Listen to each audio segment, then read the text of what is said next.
Talk. Talk. Talk to me Tuesday.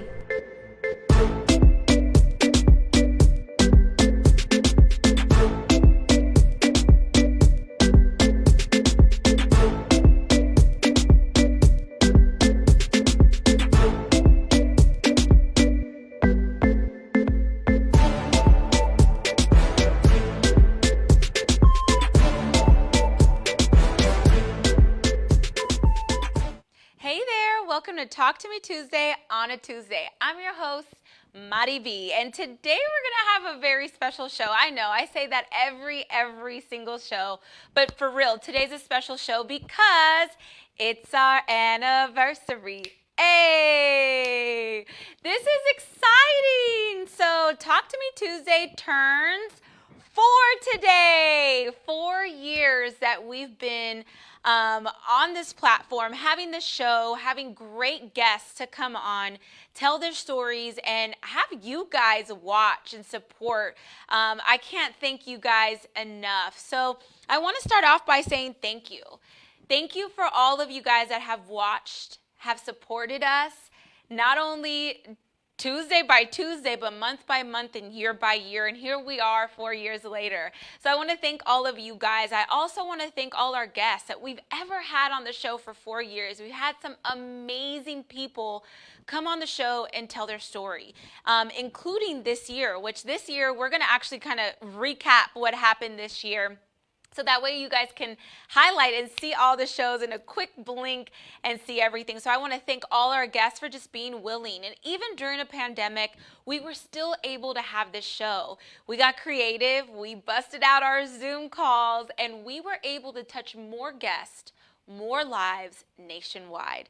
So I want to thank you guys for that. And I also want to thank everyone that has supported the show. Everyone from Talk to Me Tuesday production, as well as D. Miller and Associates, DMA Advocates, all of the moving parts and everyone that has just supported it internally.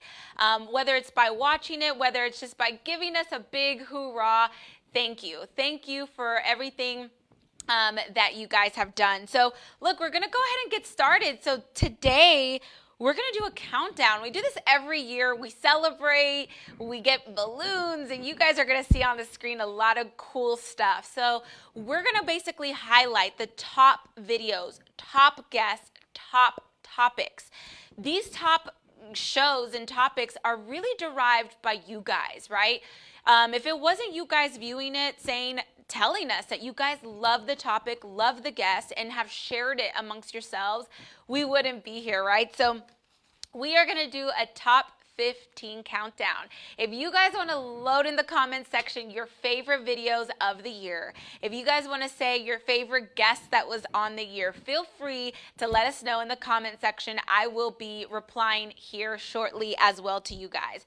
So without further ado, we're going to go ahead and get started with number 15. So as you guys see on the screen, here's number 15, our show, which is with our guest, Marcella Jackson, the operations manager for D. Miller and Associates and DMA Advocates PLLC. So this show is very important and very special to not just myself, to her, and all of the employees and members of the companies that she works for. So on this show, she got to celebrate 17 years. Yes, you guys heard me right. Let me just repeat it. 17 years with the company. And she kind of explained what that meant to her, where her growth mindset came from, where she started, where she's at now. So I thought that was very impactful for people to hear that you can create your career path. You too can kind of get the ball rolling with what you want to do. And if you love what you're doing, you blink and it's 17 years later. So this is a beautiful story. If you guys didn't get to watch it, I recommend that you guys go on our Facebook here or even our YouTube channel. You can see every episode all the way back to 4 years. Don't judge. They were a little bit rough 4 years ago. So yes, you guys see the beautiful Marcella Jackson on the screen. We're going to switch over to number 14. So number 14 was our topic on the show called Effects of Social Media.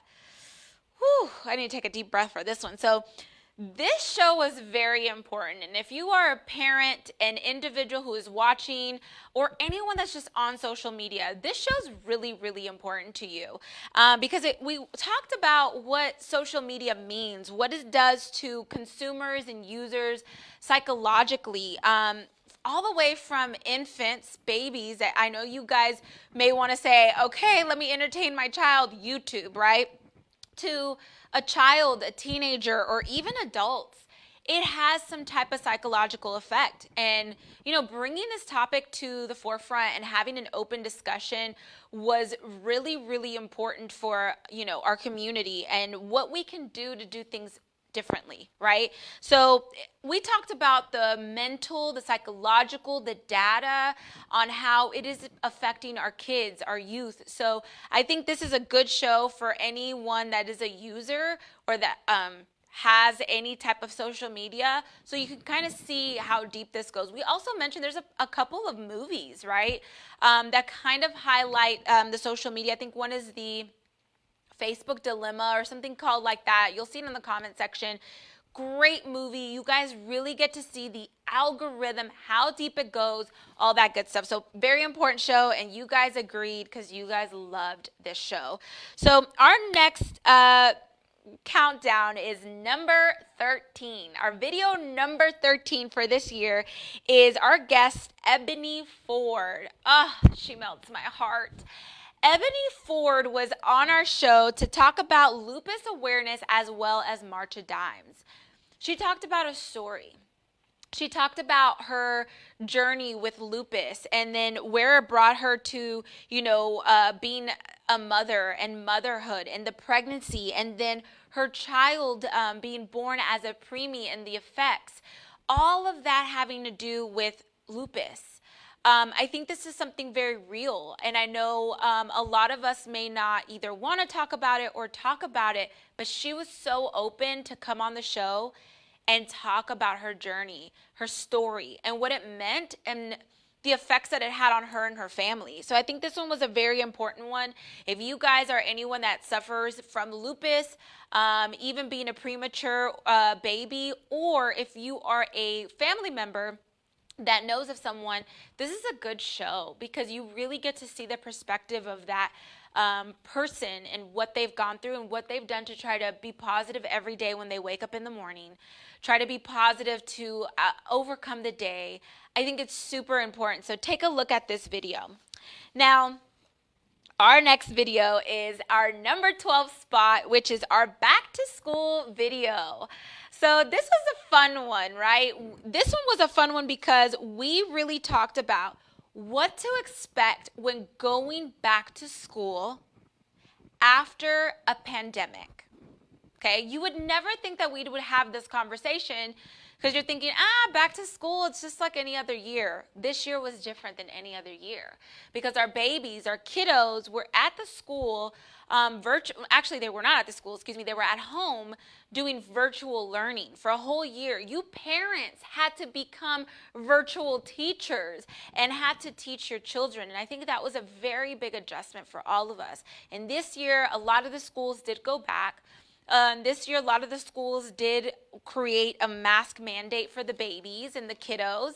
And some of them were still optional with the virtual. It was very controversial in our community, in our cities, and in our states. You guys maybe remember it, but it was just a real situation on what should you do as a parent? Should you let your child go? It was real life questions, and we wanted to respect everyone's opinion, and we wanted to respect what the best advice was to give. So this was a great show. We definitely talked about precautions to take, what to do. And you know what? Now our COVID babies is what I like to call them. They're so used to it. They're not even fazed by a mask. It's second nature to put on a mask. So this was a very unique show, but yet at the same token, it was very special for us because it was a change, right? It was different from what we're used to. And what used to be normal, you just had to adjust because it wasn't normal anymore. So now we're moving on to number 11. So this one is what we called our career opportunities show. This is cool, right?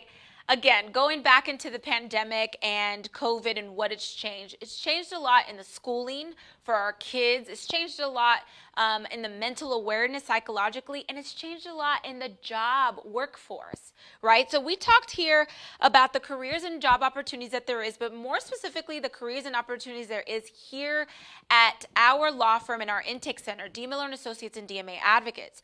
A lot of job opportunities that we have. So we wanted to kind of talk about that. But most importantly, we wanted to talk about some of the things that you guys are facing when looking for a job, right? With it being a pandemic, you're doing interviews virtually. You're having to have your resume be very crisp. You're having to meet people virtually. We talked about all of that and how it's just different. There's a lot of people that are just not comfortable in front of the camera, in front of lights. And now this year, we had to invest in ring lights. We had to invest in like good quality cameras. We probably got dressed from the hip and up. You know, there was just a lot of adjustments and a lot of different stuff, and we wanted to talk about those real life things. We also gave a little bit of advice about how to do your resume building, how to put your best foot forward when it comes to interviewing your HR team, what type of jobs are out there, because there's a lot of virtual, but there's a lot of in-house, and how you go about, you know, talking to the potential employer. So I thought that was very neat, very interesting, but better yet, we gave a lot of good feedback for those of you guys that are in that situation to help you guys out. So that was great. Now, our next one is our number 10 show, okay? And this one actually did not air too long ago, and you guys have already watched this video several times. So the ratings on this video has been amazing, and it just happened. So that's crazy. I can't wait to see what it does in like 2 months. But right now, it's our top 10, and this is Season of Giving. You're probably thinking we're still in the season of giving. You're right. So this actually happened, like 2 weeks ago? And you guys loved this video so much. We talked about so much stuff when it comes to the season giving. A lot of us are just ready to go out there, ready to give, ready to make a difference and change. You know, there's just been a lot of hard times. There's been a lot of suffering. There's been a lot of adjustments. There's been a lot of everything. And we don't want to discredit that. We want to honor that. So Seasons of Giving, we basically at this show wrapped up Thanksgiving, which was such an important show for us and an important time, something to be thankful for, what to be thankful for, right? So we wrapped up that, and then we went ahead and talked about what the next day meant to us, which was December 1st. Here we go. Get your sleighs and your jingle bells because we're coming, right? So we really talked about what the December traditions were, whether it's happy holidays, happy Hanukkah, Merry Christmas. We honor all of them because we honor you guys. And this was such an important show. We really talked about some of those traditions. If some of you guys are wanting to adapt to traditions but just are not able to, we were really transparent on things that you guys can do to help you guys. So this is an important show, and it shows because you guys loved it. So now our next show, which is number 9, Ride for TBI. Wow, that kind of rhymes. Number 9, Ride for TBI. Okay. So this was a good show. Normally we do this every year around our motorcycle event that we have every year called Ride for TBI. We did an announcement this year. So this year, 2021, and last year, 2020, we were not able to do this event due to the pandemic, the COVID regulations, and just making sure you guys are safe. But we definitely honored this event. In memory of our event that we have every year, we've already had 4 events, 4 different years, and we honor for those riders, motorcycle riders that have had some type of accident on the motorcycle and has caused some traumatic brain injury. It's another topic that's dear to our hearts here at the law firm. It's a real situation. You know, even though wearing helmets, it is a law here in Texas, but not in all states is it a law. So, you know, having riders ride their motorcycle and being safe is very important to us. And sometimes it's us the drivers in the car, right? So we want to bring awareness for you guys that are just riding in the car, riding in the motorcycle, how to keep our community safe. And that community is our motorcycle riders. And some of these accidents have caused some very big traumatic brain injury to where they're not able to walk, remember, things like that. And it's something that we take very seriously. We raise money for. And so this show, we were really honoring that event. We were honoring those motorcycle riders that we've had the pleasure of meeting that have suffered from some type of traumatic brain injury, or a rider that knows of another rider family member that also has suffered. It's a very tight community, the motorcycle community, very important to all of us. And so we didn't want to go a show without having a good memory of that. So now we're going to move over to our number 8 show. Ooh-wee, this is a good one. This one was celebrating the life of George Floyd. And I want to take a second for all of us to reflect. Not just reflect on George Floyd, but any of the past topics that I mentioned, whether it's lupus, whether it's TBI. And I just want to honor all of those members that are going through something, as well as the shows that I'm going to talk about here in a little bit. So I want to just take a brief second.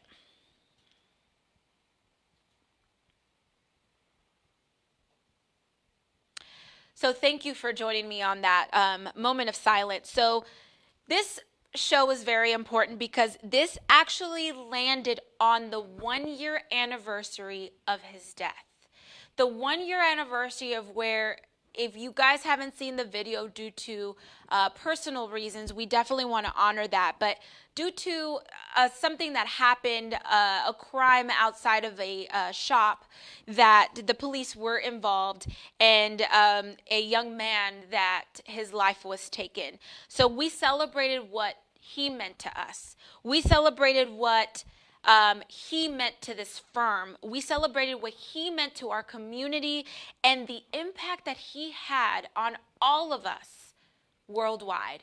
It was a conversation that was alive for a year and plus, because there's people still talking about him and honoring him, because that is what opened the door for beginning something we call change. On our social injustice, that's something that's real and living out there. So, it's very sad that it had to cost a young man's life. It's very sad that his family has suffered. This was a father, a brother, a mentor, an uncle, all of that good stuff. So that is something that we don't want to say that it's important, right? It's important to celebrate his life and what it meant to us and what it's still meaning to all of us, no matter what our race and gender is. This was such an important show. You guys really, really watched this one. We talked about, at that time, the verdict came out probably a couple weeks prior to a guilty verdict on Chauvin, on what his involvement is. And we're going to talk about in the future the other cops. Their trial, I think, is coming up in February. So it's still a topic that's alive right now as we speak and as we're all speaking about. So we want to definitely honor that. So now we're going to take a second to honor our number 7 video. But before we get started on talking about it, I want you guys to take a look at this quick snippet. Here is video number 7. And to think that, he just, I believe, is it his first season, guys? I think. It's your first season. That's incredible. It's a complete season. change in the system, and for them to be there, that's awesome. Yeah. And should it be also noted that the Patriots didn't make the playoffs? Yeah, that's true. I mean, well, is it coach or quarterback? I don't know. Right. So now let's get to another football question here. So now we're going to go into the kind of the tight end war. This is another, great topic here. So Kansas City Chiefs tight end Travis Kelce, who's very small, compact, fast. What do you guys think that Tampa Bay should do to slow him down, or can they? You have to double him. There's no slowing him down, though. Even if you double him. Paying is best, but slowing down, I guess, is relative. You can slow them down a little bit by doubling, but then you're going to have people on the outside, on the receiver side slots as well, that'd be wide open. So you can't do too much to, I guess, totally hone in on him only because they have so many weapons, but contain at best. Contain. I mean, they'll kill you inside and out with Tariq Hill or any of those running backs. Or I mean, it doesn't matter. You just plug and play any of those guys, right? Right. For Kansas City. Yeah. Yeah. And so, look, talking about tight end, you know, Tampa Bay has Rob Gronkowski. I might say that wrong. It's a totally tongue twister right there. And we call him Gronk, right? So he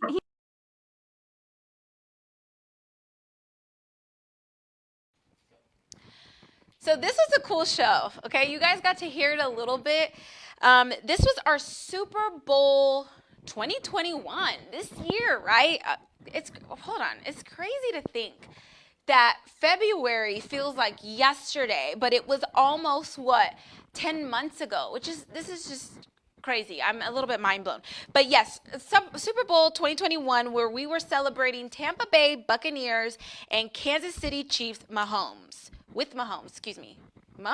and Tom Brady. If you guys remember, the attorneys were on the show kind of talking about player comparison, team comparison. It was really important for us to really strategize on who was going to probably win the Super Bowl this year to the best of our abilities, right? Because we won't know until we actually watch the show.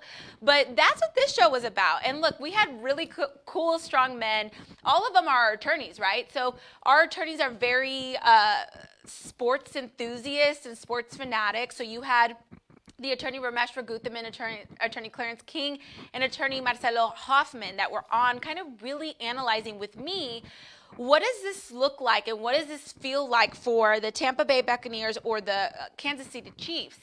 And, you know, having Mahomes on the Super Bowl for already the second time, and Tom Brady also. So we really went in. It kind of felt like an ESPN show. So you guys loved this show because obviously it was our number 7 show, and it was something that you guys were really rooting for a certain team. So if you guys remember who you rooted for, don't just get on the bandwagon. Who did you root for?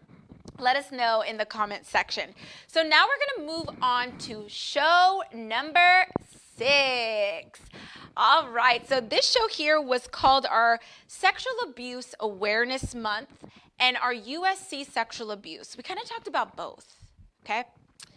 This is something also very serious in our community. It's a topic that is going around after the Me Too movement, the Us Too movement. It's not just women, it's also men as well. But in this month, we definitely reflected on Sexual Abuse Awareness Month. Right, and that month was reflecting in the month of April, I believe it was.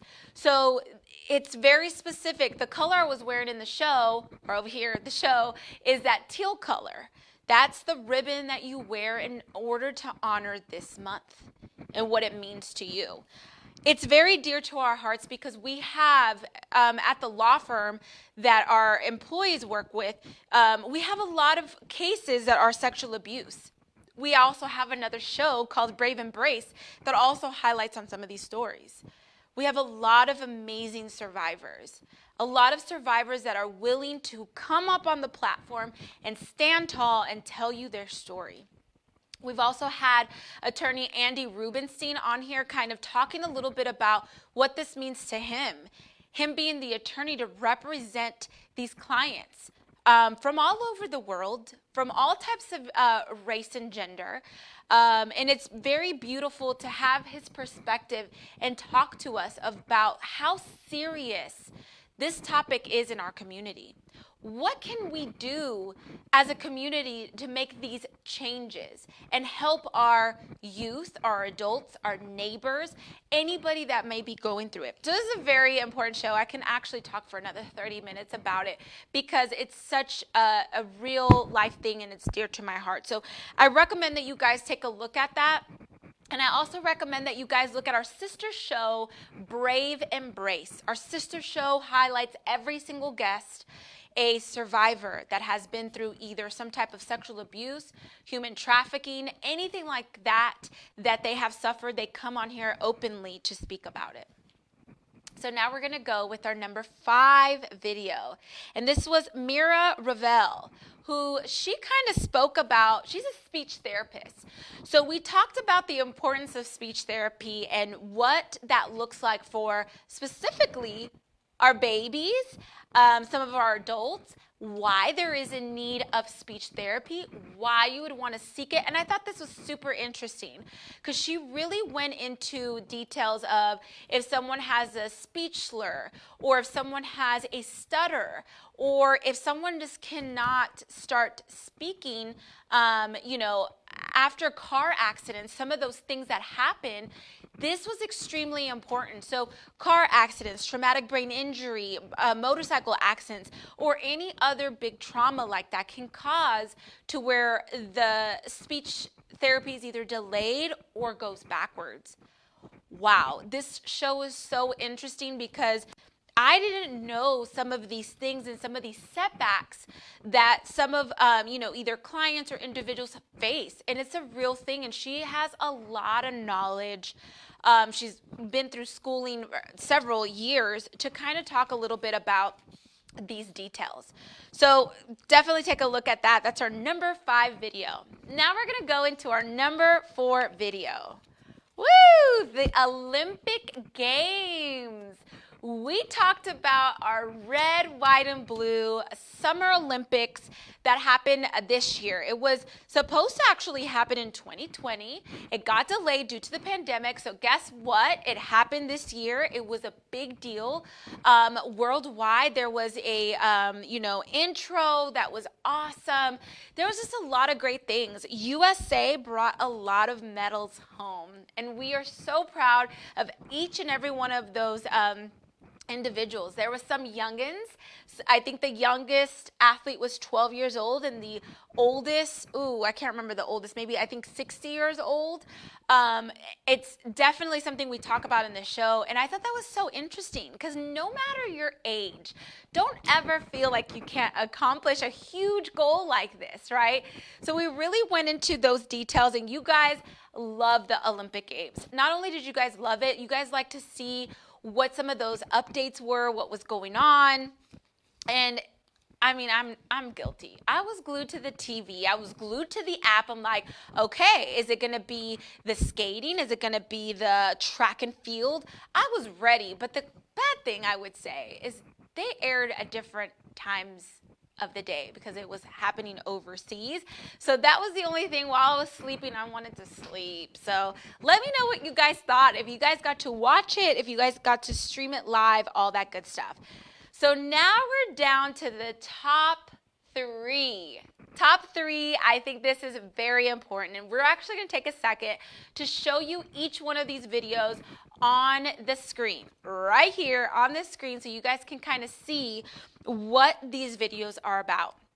So before I talk about them, I want you to see video or top 3 video number 3, which is David's Legacy Foundation. Let's take a look. And his brother's writing this letter. The community band together in the San Antonio Alamo Heights area and created a GoFundMe account. And the family was adamant that, you know what, they wanted to do anything they could to make sure that another family did not suffer as they were, that another child didn't suffer the way David did. That's the type of family they are. And they rolled up their sleeves and they used the momentum that Facebook post that went viral created. They worked with lawmakers. And organically, David's Legacy Foundation was created because not only were they passing laws, but schools were inviting the family members to speak, to educate children. They were being invited to PTA meetings, to community groups, to talk about what had happened and how this could be prevented and what needed to happen in our legislature to really give it some teeth, to stop bullying and cyberbullying. And you know what? The family plowed through their sorrow and their tragedy, and they kept their eye on, you know what would David do? What would he have done in this situation? And he was the type of kid, he was an Eagle Scout, that always was looking out for other people. And so that's exactly what they did. And that's how the foundation was created. It was very organically. They set out to pass a law, and they ended up having a foundation that, has over 1.5 million people in the state of Texas who have taken the David's Legacy pledge not to use their device as a weapon. We'll talk about that later on. They've educated.